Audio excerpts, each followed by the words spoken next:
Good morning students. आज हम ये लैटिन मैगजीम आगे देखेंगे। पहला शब्द है लैटिन मैगजीम का रेस जेस्टई।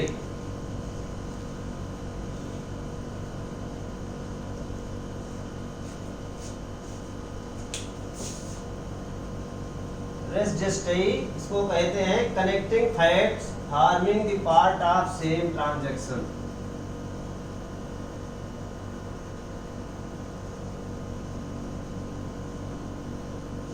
Connecting facts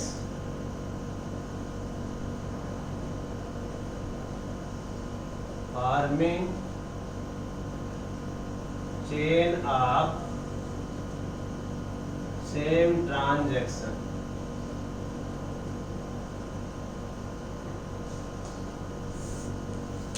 ये भारतीय साक्ष्य अधिनियम का या पूरी साक्ष्य विधि का एक बहुत महत्वपूर्ण सिद्धांत है, रेस जेस्टई।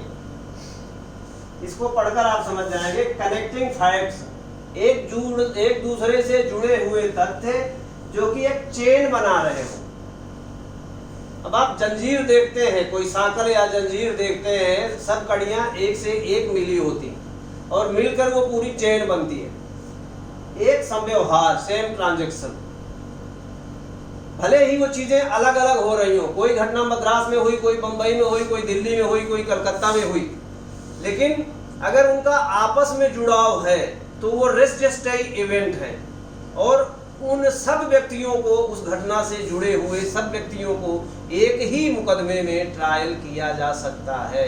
उदाहरण के लिए मान लीजिए कोई एक ऐसा संगठन है जो कि देश के विरुद्ध किसी प्रकार का षड्यंत्र, देश में दंगा फैलाने का या देश में आतंकवादी हमलों की साजिश रच रहा हो।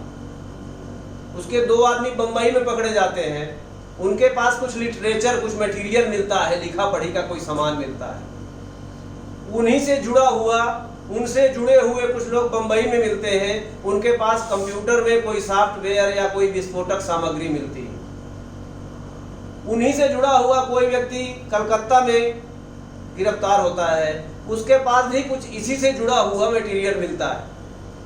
कहीं का मान लो किसी बिल्डिंग में विस्फोट करने की साजिश हो रही हो, उस बिल्डिंग का नक्शा मिल रहा हो, उस बिल्डिंग में घुसने का, कहाँ कहाँ जाएंगे, कैसे कैसे कहाँ कहाँ बम या विस्फोटक रखेंगे।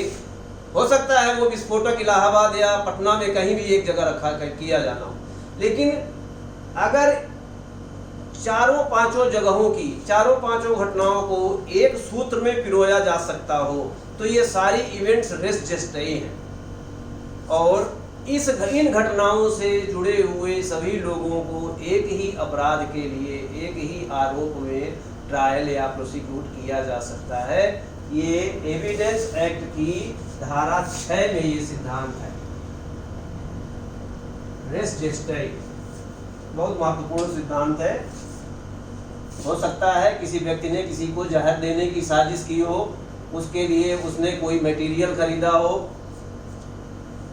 कोई कहीं से पॉइजनस सब्सटेंस, कोई जहर या कोई ऐसी चीज जो खाने में मिला के दे दो तो जहर का काम करेगी, कोई ऐसी चीज। हो सकता है उसने खाना सर्व करने वाले नौकर से कोई साठगांठ की हो, ऐसी कई चीजें हो सकती हैं। और जब उसके विरुद्ध वो आरोप साबित होगा तो इन सब घटनाओं को साबित किया जाएगा और ये सब रेस जेस्टई है। ये चेन ऑफ इवेंट्स है जो एक ट्रांजैक्शन की तरफ, एक संव्यवहार, एक अपराध या एक घटना की तरफ इशारा कर रही है। और वो अपराध क्या है? किसी व्यक्ति के हत्या की तैयारी करना या हत्या का षड्यंत्र करना। तो ऐसी चीजों को रेस जेस्टई कहते हैं। अब आप कह सकते हैं res जेस्टई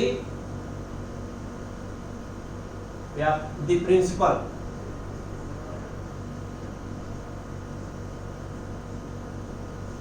of res gestae is given in section 6 of Evidence Act, Indian Evidence Act। यहाँ पे आप इंडियन भी लगा सकते हैं। भारतीय साक्ष्य अधिनियम की धारा 6 में रेस जेस्टई का सिद्धांत दिया हुआ है।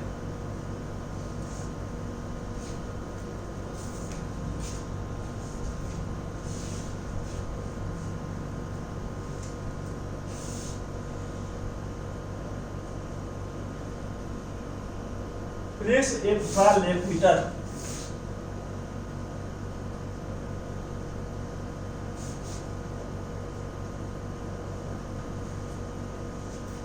Race Ipsa लोक्यूटर,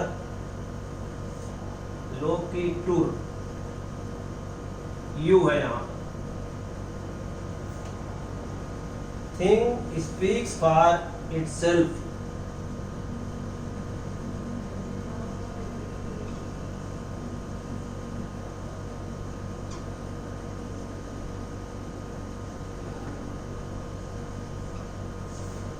The thing speak for itself। घटना स्वयं बोलती है।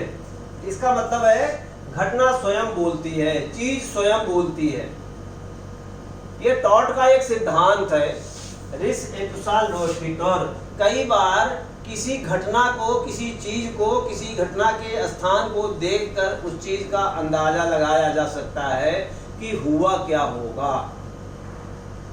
ठीक है, इसीलिए कहा गया the thing speaks for itself. चीज स्वयं बोलती है। मान लीजिए कोई रेल की पटरी है और वहां पर कोई आदमी मरा पड़ा है, उसके शरीर के 2-3 टुकड़े हो गए हैं, खून या मांस के लोथड़े चितराए हुए हैं, कपड़े उसके खून से रक्त रंजित पड़े हुए हैं।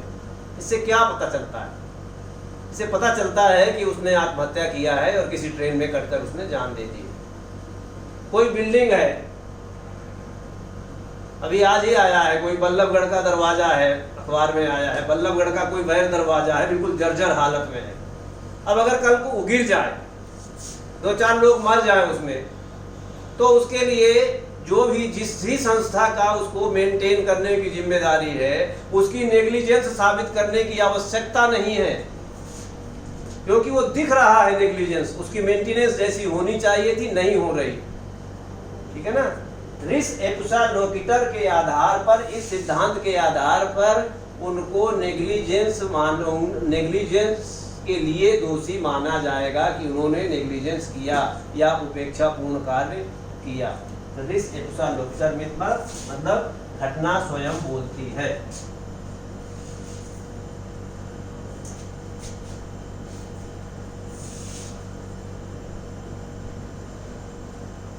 Race जुडिकेट।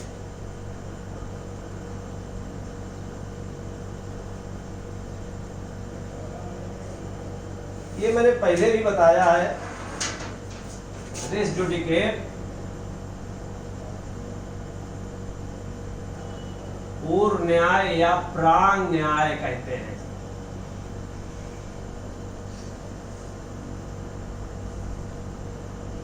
A matter already adjudicated upon।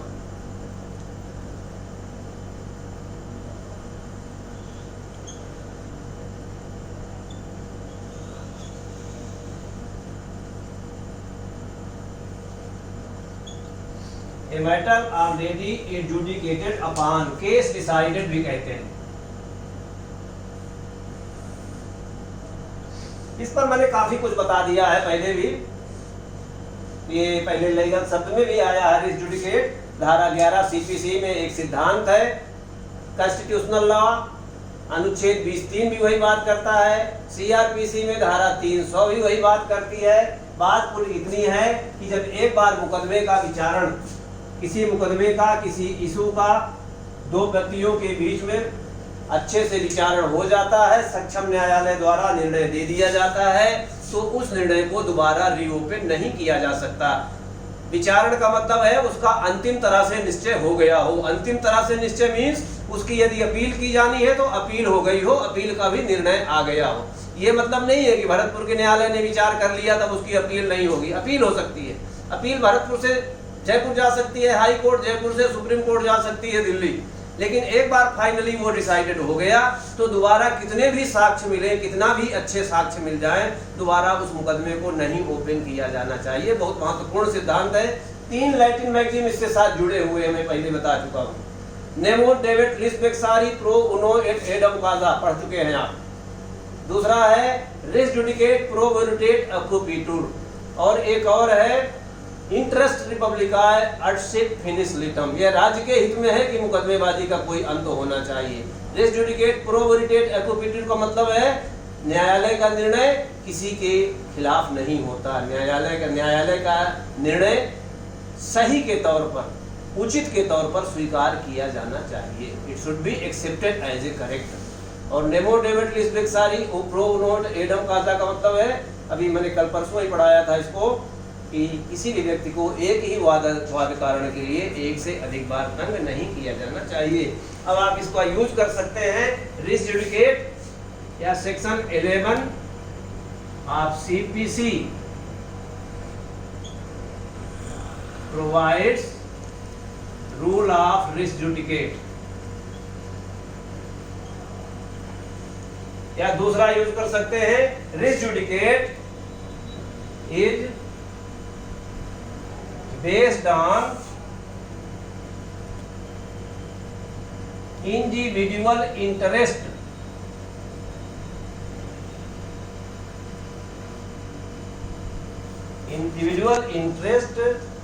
as well as public policy।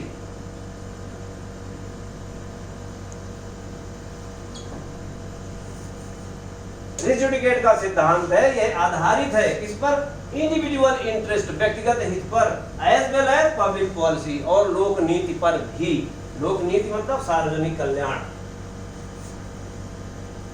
क्योंकि यह किसी के हित में नहीं है कि कोई व्यक्ति लगातार मुकदमे से किसी को परेशान करता रहे, मुकदमेबाजी करता रहे, मुकदमों से किसी को उलझाए रखे मुकदमों में।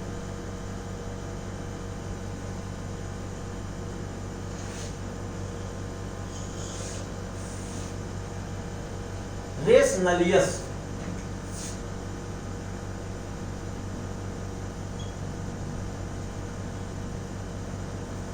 रेस नलियस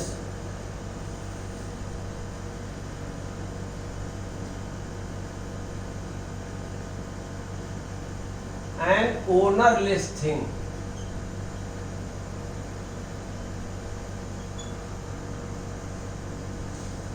कोई ऐसी चीज जिसका मालिक ना हो, ऐसी चीजों को रेस नलियस कहते हैं। अब सामान्य तौर पर देखिए, धरती में बहुत कम ऐसी चीजें होती जिसका कोई मालिक ना हो। सामान्य तौर पर हर चीज का कोई ना कोई मालिक होता है, लेकिन अब आकाश में चिड़िया उड़ रही है, किसकी है? ओनरलेस है। जंगल में जानवर भटक रहा है, ओनरलेस है, ठीक है ना। समुद्र में कोई टापू निकल आया है जिसका कोई देश अभी तक दावा न किया हो, वो ओनरलेस है। हो सकता है अभी जब 8-10 साल पहले शायद एक सुनामी आई थी, पूरी दुनिया में आई थी, भारत में भी आई थी, तो अंडमान निकोबार द्वीप समूह बहुत तबाही हुई थी किनारे के, समुद्री किनारे के जगहों पे। अंडमान निकोबार द्वीप समूह में एक जो साउदर्न मोस्ट पॉइंट था इंडिया का, वो समुद्र के नीचे चला गया, और जो समुद्र का भाग नीचे थे वो कई जगह ऊपर आ गए, ठीक है ना। तो ऐसा कोई आइसलैंड हो सकता है जहां पर अभी किसी ने दावा न किया हो, वो रेस नलियस है। जैसे ही कोई देश वहां अपना झंडा लगा देता है, अपना क्लेम कर लेता है कि ये हमारा है, वो फिर उसका हो जाएगा। तो एक पोजीशन में ये टर्म आती है रेस नलियस। रेस नलियस चीजें वो होती हैं जिनका कब्जा किसी के पास नहीं है। ऐसी चीजों का कब्जा जो सबसे पहले ले लेता है वो उसका मालिक हो जाता है। समुद्र में तैरती हुई मछली या नदी में तैरती हुई मछली जब तक तैर रही है किसी की नहीं है, लेकिन हमने जाल लगाकर उसको अपने कांटे में फंसा लिया, अब उस मछली के मालिक हम हो गए, ठीक है ना। ऐसी रेस नलियस चीजों का आप इसको कह सकते हैं the first possessor of a res nullius thing becomes its owner। रेस नलियस स्वामी विहीन चीज का पहला कब्जाधारी उसका मालिक बन जाता है। कोई चीज ऐसी है जिसका कोई स्वामी न हो, और वो जिसको कब्जे में जो व्यक्ति कर लेता है, पहला कब्जाधारी भी सबसे पहले जो कब्जे में करता है वो उसका मालिक बन जाता है।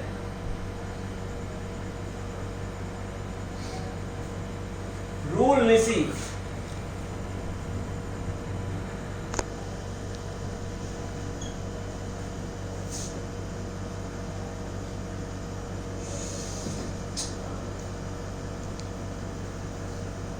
ए रूल और order upon some condition.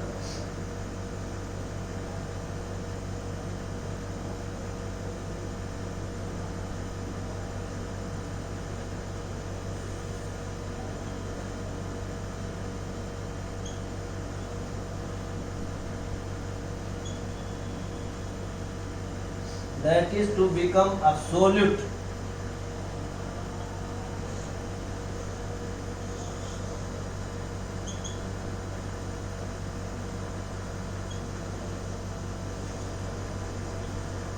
That is to become absolute when cause is shown.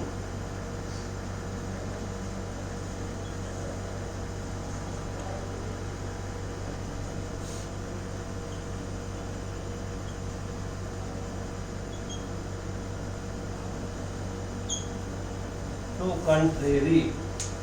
Rule ऋषि का मतलब है कोई आर्डर, न्यायालय का कोई ऐसा आदेश हो, कोई नियम या कोई ऐसा आदेश जो कि किसी शर्त पर आश्रित होता है, और वो शर्त जब पूरी हो जाती है तब वह लागू हो जाता है। एब्सोल्यूट का मतलब है वह नितांत हो जाता है, फिर कंडीशन हट जाती है जब उसके विपरीत कोई कारण दिखाया जाता है। अर्थात अगर ऐसा होगा तब तक ऐसा नहीं होगा। मतलब कोई ऐसी शर्त लगा दी कि अगर हो सकता है, कहते कि अगर मान लो जैसे ए और बी के बीच में हो, अब न्यायालय ये कह दे कि जब तक बी का शादी करना साबित नहीं हो जाता तब तक बी से ए की संपत्ति या बी से वो संपत्ति नहीं छीनी जाएगी। दूसरे शब्दों में ये संपत्ति बी के पास बनी रहेगी जब तक यह साबित नहीं हो जाता कि बी ने शादी कर ली है। अब अगर बी ने शादी कर लिया है, ये कंट्रेरी हो गया, बी कहता है कि नहीं मैंने शादी नहीं की, या बी मान लो कोई महिला है, तलाकशुदा महिला है और उसने छुपके ब्याह कर लिया हो, ठीक है, हो सकता है उसने किसी से करार कर रखा हो कि जैसे ही मैं ब्याह करूंगी ये संपत्ति मैं नहीं लूंगी या ये संपत्ति मुझे छोड़नी पड़ेगी। अब न्यायालय ऐसा आदेश दे दे कि यह संपत्ति ले ली जाएगी यदि यह साबित हो गया कि बी का ब्याह हो गया है तो, ठीक है। तो जैसे ही यह साबित होगा, shown to cause is shown to contrary, विपरीत दिशा में विपरीत कोई परिस्थिति दिखा दी जाएगी तो वह जो कंडीशनल आर्डर है वो एब्सोल्यूट हो जाएगा, मतलब वो प्रभावी हो जाएगा, जो कि अभी प्रभावी नहीं है।